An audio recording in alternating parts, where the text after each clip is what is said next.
Hola, ¿cómo estás? Continuamos con nuestro estudio de síntesis del Antiguo Testamento.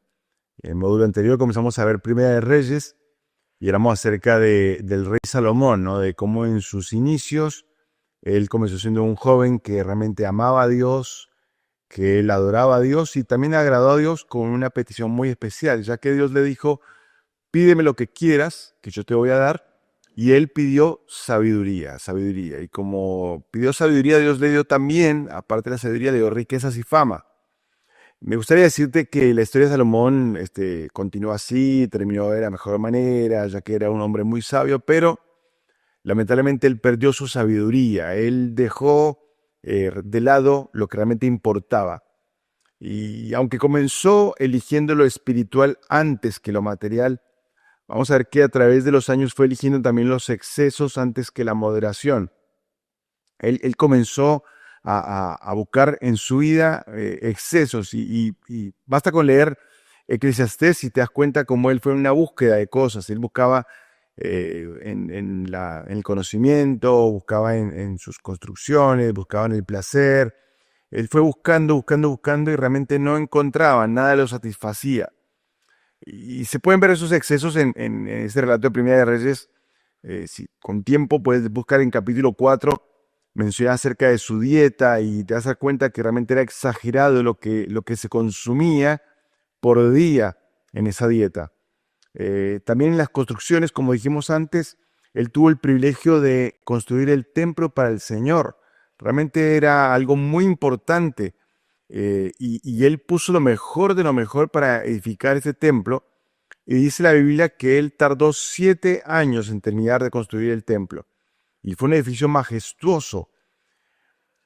Pero enseguida menciona que él también hizo su propia casa. Y para su casa él tardó 13 años. O sea, casi el doble de tiempo en construir su casa que en construir el templo del Señor. Y te das cuenta, en medio de su búsqueda, él comenzaba a disertar sobre diferentes temas y realmente lo vamos a ir excediéndose. Pero el colmo de su exceso llegó también en el tema de sus esposas, ¿no? Dice la Biblia que él tuvo 1000 mujeres. Fíjense, Primera de Reyes capítulo 11 de Primera de Reyes, dice así la palabra de Dios, dice: pero el rey Salomón amó, además de la hija de Faraón, a muchas mujeres extranjeras, a las de Moab, a las de Amón, a las de Edom, a las de Sidón y a las Eteas, gentes de las cuales Jehová había dicho a los hijos de Israel: no os llegaréis a ellas, ni ellas se llegarán a vosotros, porque ciertamente harán inclinar vuestros corazones tras sus dioses. A estas pues se juntó Salomón con amor. O sea, su amor, que era dedicado a Dios, ahora se había desviado y él amaba a sus mujeres. Dice versículo 3, y tuvo 700 mujeres reinas y 300 concubinas. Y sus mujeres desviaron su corazón. Sus mujeres desviaron su corazón, los excesos. Qué triste pensar en que este hombre que era tan sabio de repente había perdido ya totalmente su sabiduría. Él perdió su sabiduría. Él dejó de lado todo aquello que en su búsqueda de Dios y lo cambió por búsqueda de cosas que lo satisfaciera. Y no encontró. No encontró. Así que realmente vemos ahí a un Salomón fracasando, con un corazón desviado totalmente del Señor. Él comenzó por elegir lo espiritual antes que lo material, los excesos antes que la moderación, y terminó eligiendo el error antes que la meta. Dice el versículo 4, dice: y cuando Salomón era ya viejo, sus mujeres inclinaron su corazón tras dioses ajenos, y su corazón no era perfecto con Jehová, como el corazón de su padre David. Porque Salomón siguió a Astoret, dios de los sidonios, y a Milcom, ídolo abominable de los amonitas. E hizo Salomón lo malo ante los ojos de Jehová, y no siguió cumplidamente a Jehová como David su padre. Entonces Salomón edificó altares a Quemos, a Moab, y comenzó a edificar allí a Moloc, y comenzó allí realmente una desviación total, eligiendo el error, lo que estaba equivocado, lo falso, y su corazón terminó completamente lejos del Señor. Entonces el Señor se enojó mucho por esto. Y entonces le manda un mensaje a través del profeta, le dice: Salomón, no fuiste perfecto como David tu padre. Cuando construiste el templo habíamos hecho un pacto, y en ese pacto yo te había prometido que si me seguías con todo tu corazón como David, entonces yo iba a confirmar tu reino para siempre. Pero ahora por tu pecado, el reino va a ser dividido. Pero por amor a David tu padre va a ser en otro momento, va a ser después de que mueras. En medio de todo esto se hace un paréntesis y se menciona un personaje, Jeroboam, un joven que al principio era cercano a Salomón, pero de repente en un momento Salomón lo ve como un peligro también, y Jeroboam sale exiliado hasta Egipto y allí pasa mucho tiempo. Muere Salomón y después de muerto sube el trono Roboam, su hijo. Y Roboam comienza su reinado, y entonces vienen los ancianos del pueblo a hablar con él y le dicen: bueno, queremos pedirte por favor que alivies la carga impositiva que nos puso tu papá, y por favor también que alivies también el trato hacia el pueblo. Entonces Roboam acude a los ancianos que eran del reino y les pregunta qué debo hacer, y ellos le dicen: mira, el pueblo tiene razón, escúchalos y por favor baja los impuestos y trátalos bien. Pero Roboam no queda contento con esa respuesta, y entonces busca a los jóvenes que se criaron con él.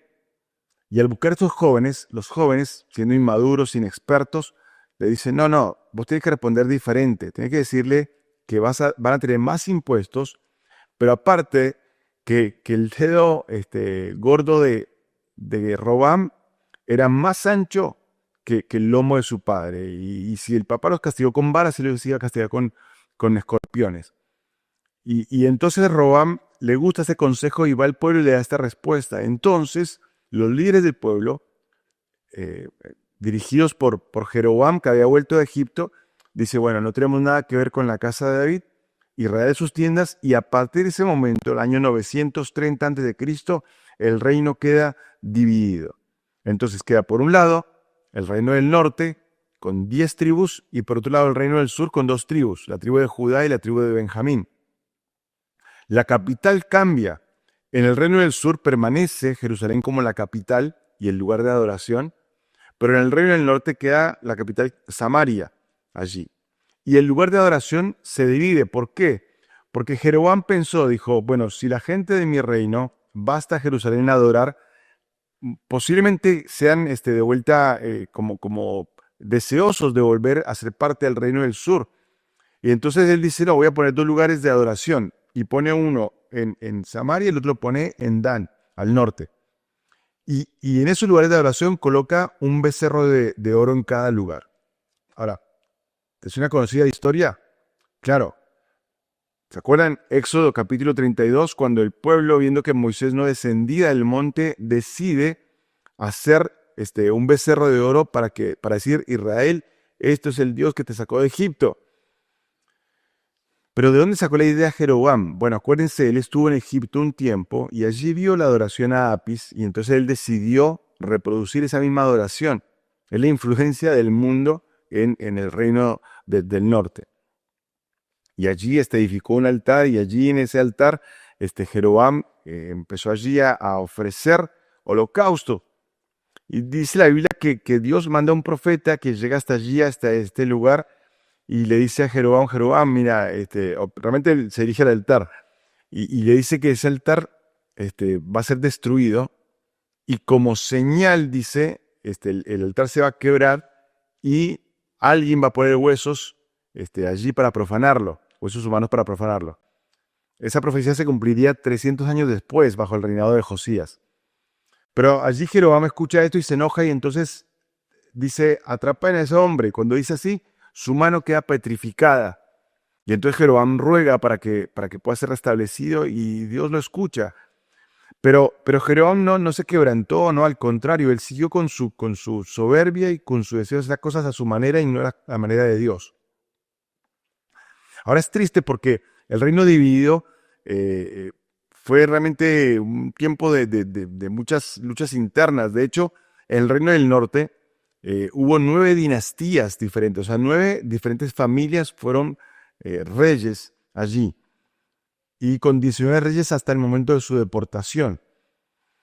El reino del sur, como Dios le había prometido a David que iba a haber un descendiente suyo siempre sentado en el trono, entonces el reino del sur tuvo una dinastía que es la dinastía de David, la familia de David, y allí hubo 20 reyes antes de que fueran también deportados a Babilonia.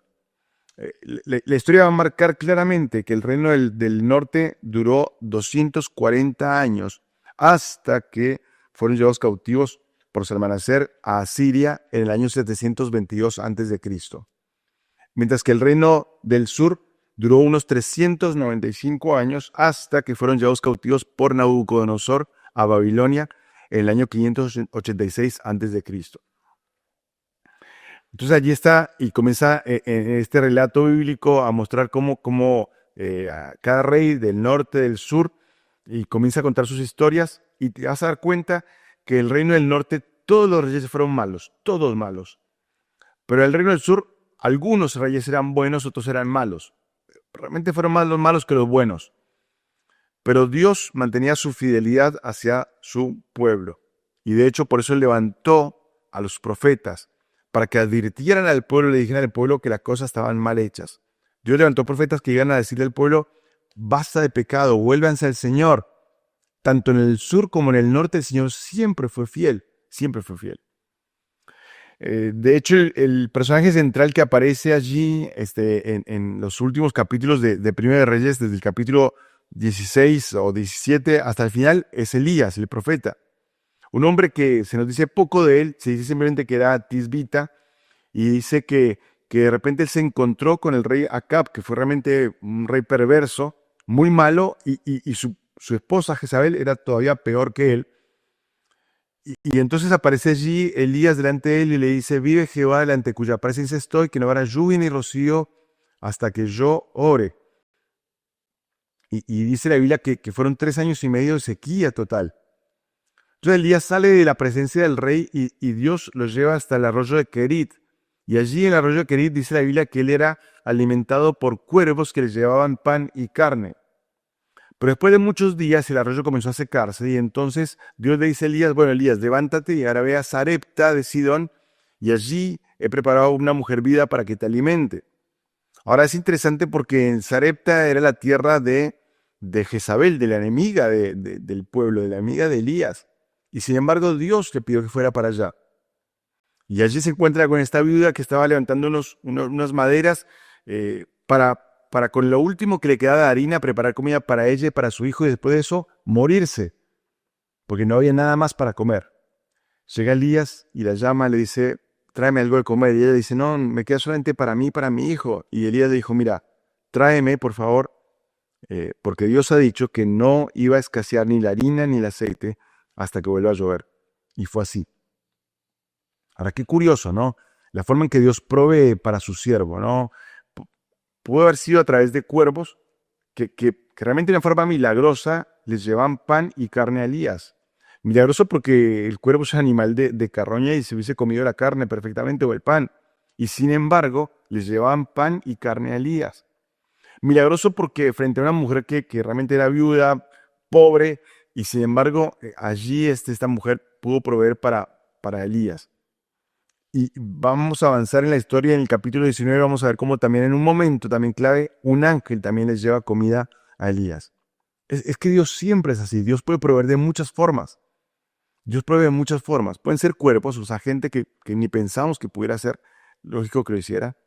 Puede ser viudas, puede ser mujeres que quizá no tienen nada más o tienen poco, pero con lo poco que tienen dan todo para el Señor. Pero también pueden ser ángeles, pueden ser ángeles. Dios siempre va a ser fiel en proveer, siempre. Y allí encontramos a Elías. Pasa el tiempo y entonces Elías, Dios le pide que se muestre nuevamente ante Acab. Elías llega ante Acab y le dice: bueno, vamos a definir esto. Le dice: bueno, vamos a demostrar cuál es el Dios verdadero. Y entonces en el monte Carmelo reúnen a los 450 profetas de Baal y Elías como el profeta de Dios, y construyen un altar cada uno, Elías al Señor y los profetas a Baal. Y allí ponen todo listo para el sacrificio, pero sin fuego. Y la consigna era, vamos a pedirle a Dios que mande fuego, y el Dios que responda con fuego, ese es el verdadero. Y allí está todo el pueblo expectante, todo el pueblo expectante. Y los profetas de Baal comenzaron desde la mañana temprano a gritar y a pedirle a Baal que mandara fuego, y se cortaban y danzaban y saltaban, pero no había respuesta. Y Elías comienza a burlarse de ellos y les pregunta, ¿qué pasa con su Dios? ¿Es sordo o qué pasa? ¿Está en el baño? ¿Está ocupado? Y no tienen respuesta. Entonces le toca el turno a Elías. Y Elías no solamente que prepara el altar, sino que también Elías hace que lo moje en el altar para que no haya ningún tipo de sospecha, duda de que había algún tipo de truco, no. Y entonces Elías ora al Señor y le dice, Señor, por favor, que quede hoy evidente que el Dios verdadero es el Dios de Israel y Jehová, que quede eso claro hoy. Te pido que respondas con fuego. Y Dios respondió con fuego y consumió no solamente el agua, no solamente el sacrificio, sino también el altar. Y todo el pueblo comenzó a clamar, Jehová es Dios, Jehová es Dios. Y allí Elías mata a los 450 profetas de Baal.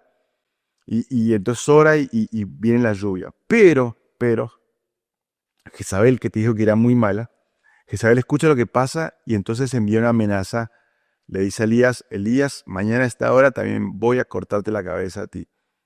Y Elías, que había enfrentado tantos hombres, de repente se ve amenazado por una mujer y huye, se va al desierto, y allí en el desierto queda sin ánimo, sin fuerza, sin deseos de nada. Y entonces Dios le dice, Elías, ¿qué haces acá? ¿Qué haces acá?